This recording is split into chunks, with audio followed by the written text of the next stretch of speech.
You may have looked at the codes and numbers on the back of a tube of paint and thought, what sorcery is this? Understanding how to read these labels is not as elusive as many think, and it is an important skill that informs you of the qualities of the paint you're using. These labels are going to tell you a few things about your paint. They contain the CIN number, the vehicle, light fast rating, permanence rating, series rating, opacity and transparency levels, and the toxicity. Let's break all this down. The first thing you'll see is the CIN, or color index number. First, there's a P, which stands for pigment, followed by a letter indicating the hue name. Each pigment belongs to one of 6 hue families on the color wheel. Simple enough. Next, you'll see a bunch of numbers. N stands for number. Manufacturers give each paint a specific number, and this number usually relates to the chemical composition of the paint. Rarely will you see a paint tube with 2 of the same CIN numbers, but if you ever do, that does not mean that is going to be exactly the same paint. Keep in mind there are different oils and processes for making paints, as well as where the materials have been sourced, which produce different results. One very important and often overlooked piece of information on the paint tube label is the indicated vehicle. Paint is just pigment suspended in a vehicle. In the case of oil paint, that vehicle or binder is a drying oil, such as poppy, linseed, walnut, or safflower. Different oils will behave differently, especially when combined. The paler the oil, the more fluid and slow drying. The darker oils are more viscous and fast drying. These oils will all have different qualities due to their fatty acid content and methods of preparation. Now we're going to look at the light fast rating. Light fastness refers to how long-lasting the pigment is. Time and exposure to sunlight alters a pigment. There are 2 common systems for light fast ratings. The ASTM rates a pigment's resistant to fading on a scale of 1 through 5, 5 being the most fugitive. 1 and 2 are the most light fast, meaning they are the most resistant to fading. Be mindful of anything 3 or above, such as alizarin crimson, which has the worst possible rating. We also have the blue wool scale, which ranges from 1 to 8, 8 being the most light fast rating, while 1 would be the most fugitive. Sometimes, instead of a light fast rating, you will see a permanence rating. These aren't necessarily the same thing.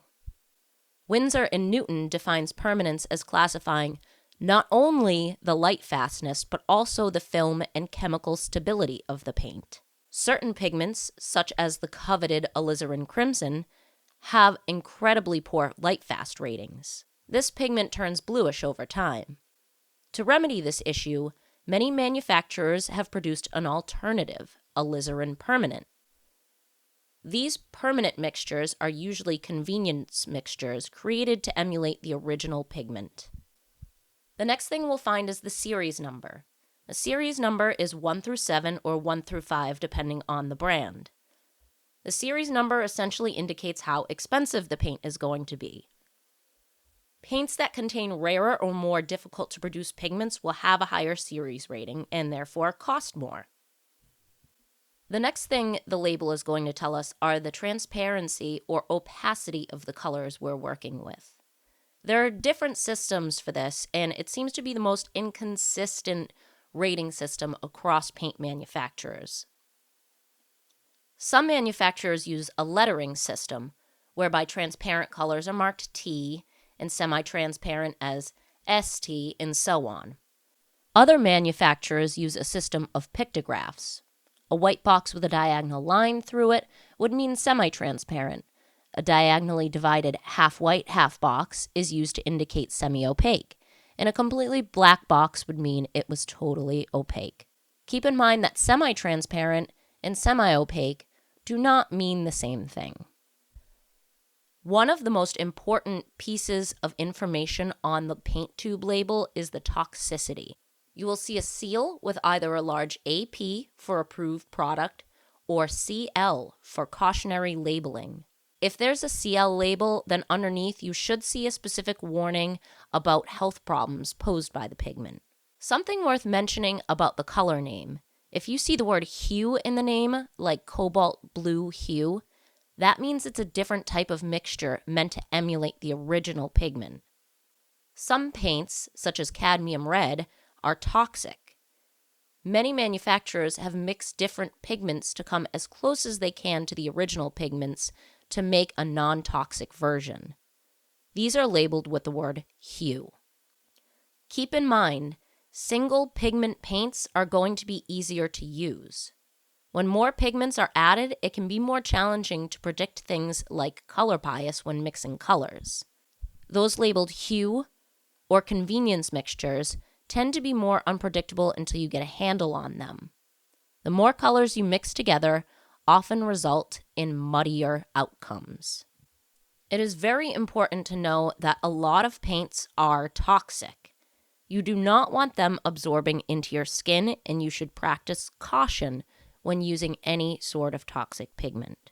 Be sure that you don't try to remove any pigment on your hands with mineral spirits, as these break the pigment down and make them more easily absorbed into the skin.